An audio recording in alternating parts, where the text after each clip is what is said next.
Heath, who was the toughest player to rank in the top 12 for you? I'll get all of you guys on this one.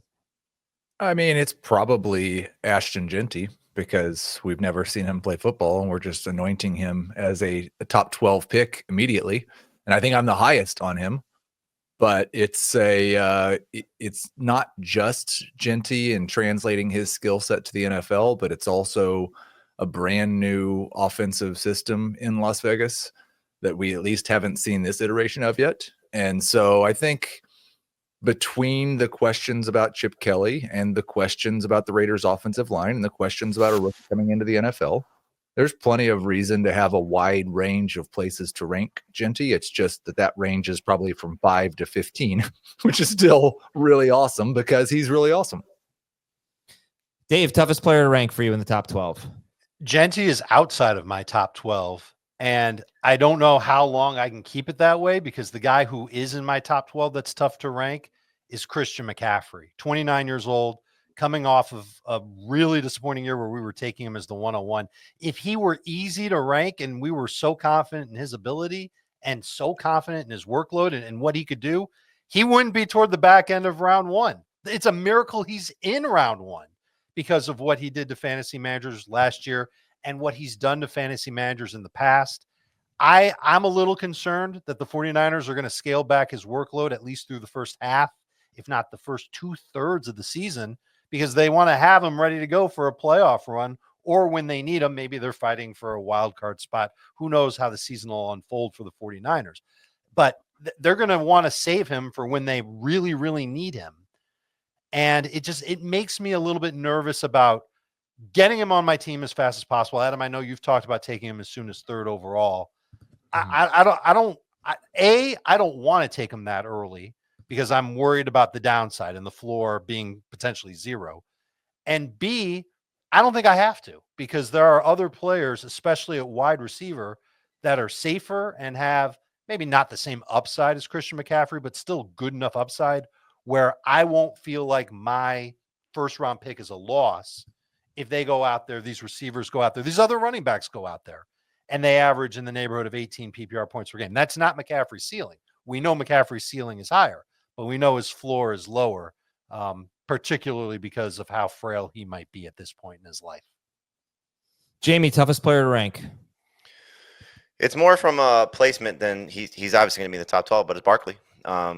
Just knowing that he was amazing last year and should have the chance, if he stays healthy, to be amazing. But I mean, the numbers that he's working against are just so scary. The total touches, the history of 2,000-yard running backs, the fact that he's a year older, coming off all that workload.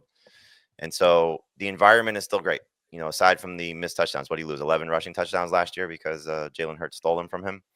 So that there's the potential for that if he gets a few more opportunities or falls forward another foot or two for him to maybe increase his touchdown total. But over 450 total touches when you factor in the playoffs. There's been 9 2,000-yard rushers. The average decline in yards has been over 500 the following season. 2 of those 8, he's the 9th. 2 of those previous 8 got hurt in Terrell Davis and Derrick Henry. And so I'm just so concerned about Barkley finishing the season. And I hate to think that way because you never want to factor in, okay, if this guy gets hurt, especially if he's not coming off an injury, but it's just so much on his body for him to have to do that again and do it at that level again.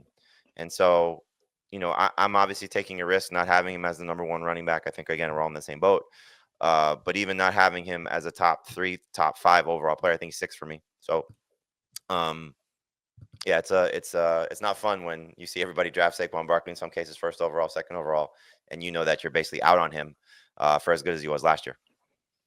Yeah, Saquon Barkley, so 4th overall in our consensus rankings in full PPR, and he only had 33 catches in 16 games. And I figure if the Eagles throw a little bit more, that should make everyone have some more catches. Yeah, what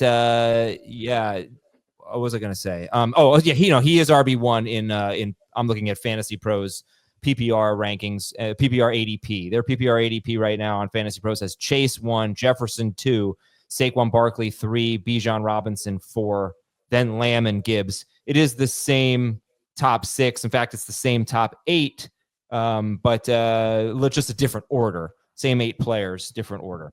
Okay, Nobody said Jahmyr Gibbs. I think you can make the case that he is tough to rank because he averaged 18.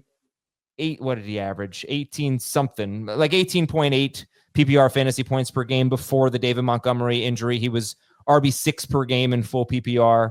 After the Montgomery injury, he was obviously incredible, but that's 2 years in a row where we have that kind of data. Malik Nabers being 7th overall, ahead of Puka Nacua, 1 spot ahead. Really? What, are you kidding me? That's what? Targets and touchdowns, baby. Targets and touchdowns, yeah. Yeah, I think, Nabers might have, I'm probably going to say this and then see somebody else, but like the biggest quarterback upgrade of any wide receiver in the top 20. And he still doesn't have a quarterback as good as what Puka Nacua has. And by the way, if you take out, if you look at the games where Nacua had a snap share of 75% or higher, Nacua was on pace for 189 targets. If you just want to remove week 1, where Nacua left with an injury, he was on pace for 173 targets. Yes, Nabers was on pace for more than that, but I can't guarantee you that Nabers is going to be on pace for more than 173 targets. I don't know that. I know they're back to back. But so the difference between the Daniel Jones, Drew Lock, Tim Boyle, and who's the other one? Tommy DeVito, and what they have now is not worth 1 fantasy point per game. Oh, I would hope so. Well, he was less than a fantasy point per game behind Puka last year, and Puka left 1 game early with an injury. He left 1 game early with an ejection. Didn't Nabers leave a game with a concussion? I believe so. Late in the 4th quarter. And Puka had a better rookie season than Nabers. Puka's amazing. Puka, I don't know. That one just jumped out. I just wanted to have this little argument. So the Giants fan is going to take Puka over Nabers. Puka Nacua had the 2nd highest yard per route run in like the last 12 years or something like that. He also had a much higher target. We want to talk about targets. Malik Nabers was 2nd in the NFL. Target per route run rate, 31%. Puka Nacua was 38.3%. That will not happen again. Not if he runs more routes. No, it won't happen. He will not be that high. So, but I just want to point that out, that even if you look at Nabers' best stat, which was target per route run rate, Puka Nacua is 7% better than him in that. So, all right. Anyway, I think that's the fun part of the draft, though, like the debate that you're going to have with Nabers, Puka, and I think it's going to be St. Brown, probably more so than Nico or AJ Brown, just what fantasy managers are going to debate, the consistency of what St. Brown has done versus the new addition to the Rams offense, Devontae Adams, maybe lowering the value for Puka a little bit, and obviously Malik Nabers. And then you have the potential, the Bijan Barkley debate, when, who's going to go maybe 1st overall of those guys.